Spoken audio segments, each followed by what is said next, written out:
Bismillahirrahmanirrahim.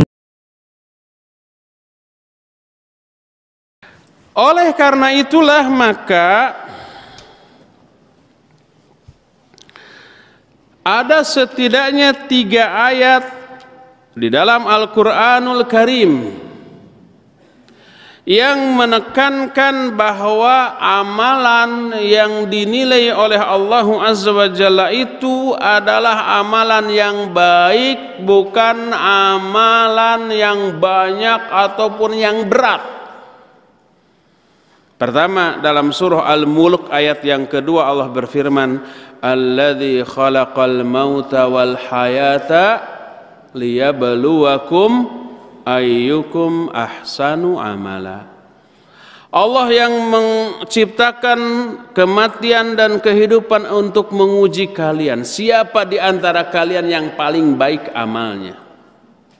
Juga dalam Al-Quran surah Al-Kahfi ayat yang ke-7 Allah berfirman, Inna ja'alna ma'alal ardi zinatan laha linabluwahum ayyuhum ahsanu amala.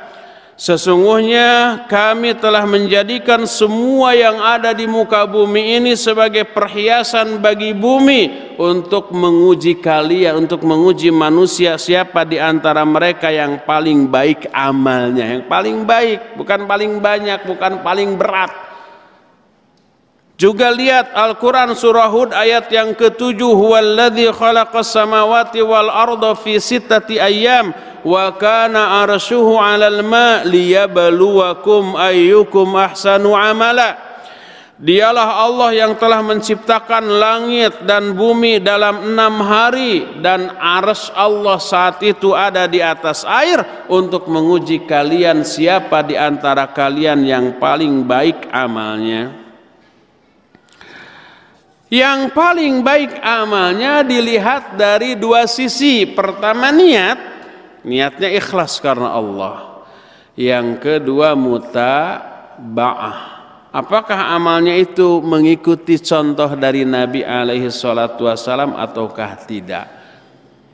Semakin ikhlas, dan ikhlas ini gambaran baiknya hati, dan semakin mutaba'ah berarti semakin baik. Tidak ikhlas, tidak mutaba'ah, tidak baik. Walaupun banyak, walaupun berat, tapi tidak ikhlas. Dicoret oleh Allah Azza wa Jalla. Banyak, berat, tidak mutaba'ah, ditolak oleh Allah Azza wa Jalla.